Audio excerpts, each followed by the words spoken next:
مداری کون؟ 21 جولائی 2005 6:30 بجے شام کے خیالات۔ ہسپتال سے آتے ہوئے راستے میں ٹریفک بند تھی، کئی لائنیں لگی ہوئی تھیں، ہر کسی کی اولین خواہش ٹریفک کے قوانین کو بالائے طاقت رکھ کر منزل مقصود پہ پہنچنے کا تھا۔ کراس کرتی ہوئی گاڑیاں گرد و غبار دھواں اڑا رہی تھیں، بے ہنگم لوگوں کے ذہن کی عکاسی کر رہی تھیں۔ قانون کی پاسداری کرنے والے اپنی جگہ پہ رکے ہوئے تھے، جبکہ کارواں کے دوسرے مسافر بھیڑ سے راستہ نکالتے قانون توڑتے ہوئے جا رہے تھے، اور قانون سے ڈرنے والے مبہوت بت بنے تماشائے اہل کرم دیکھ رہے تھے۔ یار تم بھی کوئی راستہ نکالو، میں نے ٹیکسی ڈرائیور سے معذرت خانہ انداز میں بات کرتے ہوئے کہا۔ سر، جس ملک میں قانون نہ ہو وہاں کچھ بھی بعید نہیں۔ آپ چاہتے ہیں کہ میں بھی ایسے ہی قانون کی دھجیاں اڑا دوں؟ مجھے گھر پہنچنے کی جلدی تھی، اس طرح ہر کسی کو تھی۔ رات کا جاگا ہوا تھا۔ فرائض منصبی بھی صبح ادا ہوئے، گھر آ کر بستر پہ لیٹ گیا اور نیند کی وادیوں میں چلا گیا۔ بچہ جمورا اور واہ واہ کی آواز آنے لگی، اور وہ ڈگڈگی کی آواز کے پس منظر میں بچے کدھر ہیں؟ باہر بالکونی میں کھڑے نیچے تماشا دیکھ رہے تھے۔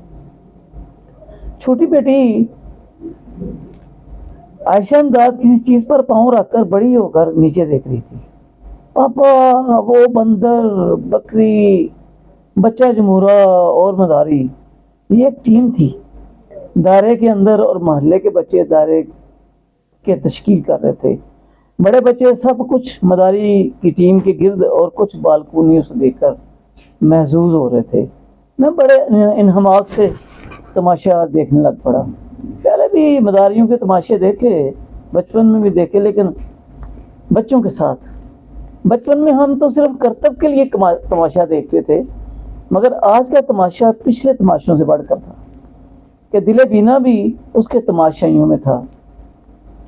بندر کا ڈانس، مداری کے اشاروں، رسی کھینچنے کے انداز، بچہ جمورا کے انداز اپنی جگہ مسحور کن تھے، اور ایک خاص ترتیب سے یہ عمل دل لگی کا بہانہ بن رہے تھے۔ بچے خوش تھے۔ دل بینا ذرا پرے ہو کر کھڑا یہ تماشا دیکھ رہا تھا۔ جب سدائی ہوئی بکری نے اپنے مالک کی آواز پر سجدے میں گر جاؤ تو وہ بے عجز و نیاز اپنی جبین کو زمین پہ ماتھا ٹیکنے لگی، بالکل سجدہ کی حالت میں، اور وہ بھی لکڑی کے چھوٹے چھوٹے پائیدانوں سے اتر کر۔ یوں تو چھوٹی ہے ذات بکری کی، دل کو لگتی ہے بات بکری کی۔ دل بینا آہستہ آہستہ میرے نیڑے نیڑے ہونے لگا، زیر لب مسکراتا ہوا آتے ہی غرایا۔ دیکھ، یہ حیوان سجدہ ریز ہے، اور انسان کیا کر رہا ہے؟ آج لگتا ہے دل بینا اقبال ہے خود۔ ایک سجدہ جسے تو گناہ سمجھا ہے، ہزار سجدوں سے تجھے دیتا ہے نجات۔ تم بھی یہ دعا کیا کرو کہ شیطانی سجدوں سے اللہ بچائے۔ میں نے دل بینا کو خریدا کون سے؟ یہی جو قبروں پہ، مزاروں پہ، دل کے اندر بتوں کو، پیسوں کو، حفظ زر جیسے سجدے۔ یہ تو اہل سنت پہ تہمت لگاتے ہیں کہ یہ مزاروں کو، بتوں کو سجدہ کرتے ہیں، لیکن سجدہ کیا ہے؟ اگر کوئی زمین پہ ناک نہ لگائے تو سمجھ لو یہ شیطان ہے۔ رہا مزاروں پہ تو وہ تعظیمی ہے، سجدے میں تو انسان کے ساتھ 7 اعضاء زمین پہ لگنے چاہیے۔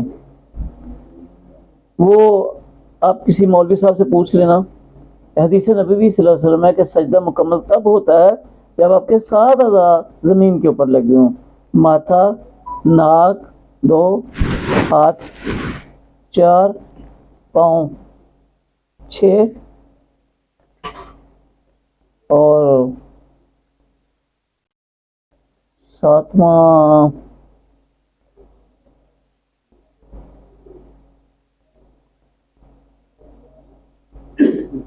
گھٹنے۔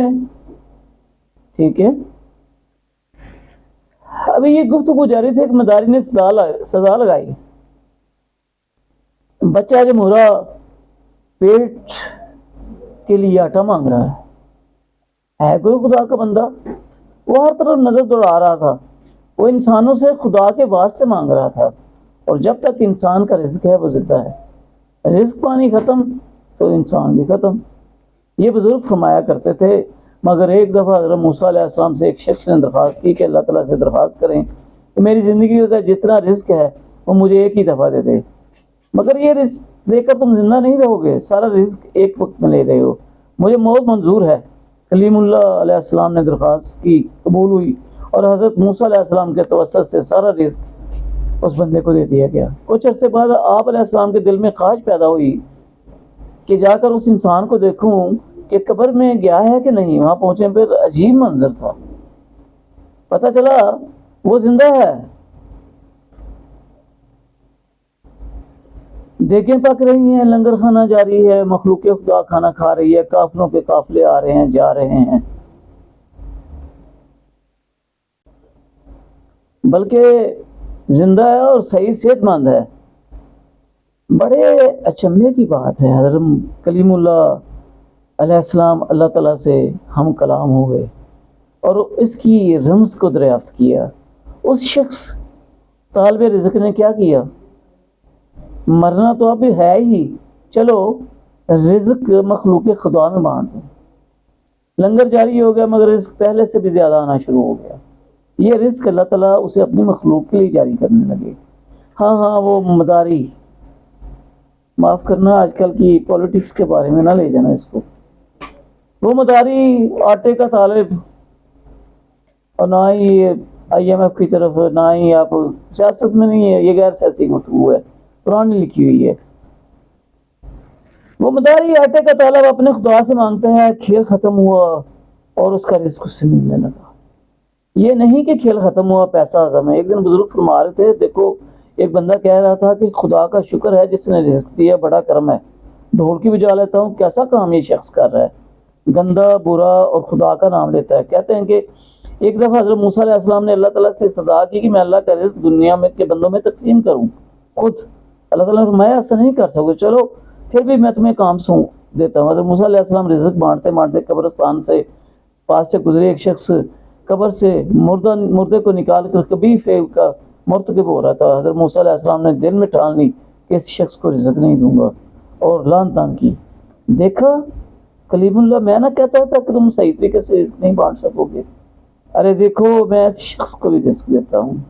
دوستو خفا نہ ہونا، یہ دنیا کھیل تماشا کے لیے نہیں بنائی گئی۔ ہاں تماشا دیکھو، جیسے غالب کہتا ہے، باغیچہ اطفال ہے دنیا میرے آگے، ہوتا ہے شب و روز تماشا میرے آگے۔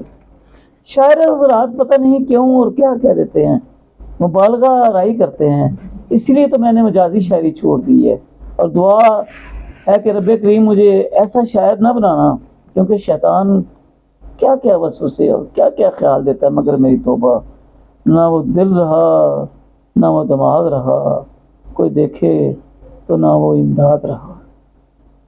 پھر وہی داغ کی بات، ڈرامہ باز سجن کبھی ہاتھوں کو سرخ سائے لگا لیتے ہو، دوسروں کو پریشان کرتے ہو، ٹانٹ کرتے ہو، نوز باللہ۔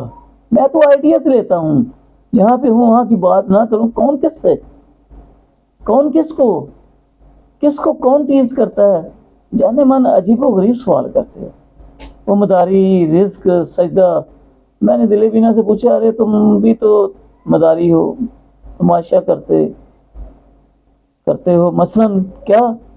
میں نے اس لیبل پر بنا کے پوچھا، یہ کرتب نہیں؟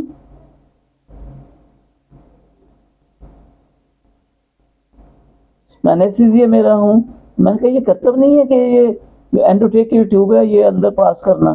مداری چلا گیا ہے، تم جاؤ کلینک اور تماشا دکھاؤ، لوگوں سے پیسے لو، مانگو، مگر میں تو اللہ سے مانگتا ہوں کہ وہی رازق ہے، جتنا کسی کے مقدر میں ہے ضرور ملے گا، ضرور۔ مگر ٹھنڈے دل و دماغ سے سوچو، میں مداری ہوں تو تم کیا ہو؟ میں نے دل بینا سے بھی پوچھا جو میرے ساتھ تماشا دیکھ رہا تھا۔ فوراً بول اٹھا، بنا کر فقیروں کا ہم بے سوال، بنا کر فقیروں کا ہم بے غالب، تماشائے اہل کرم دیکھتے ہیں۔ بائے بائے، گڈ بائے، اللہ حافظ، ضلع بنا شکریہ۔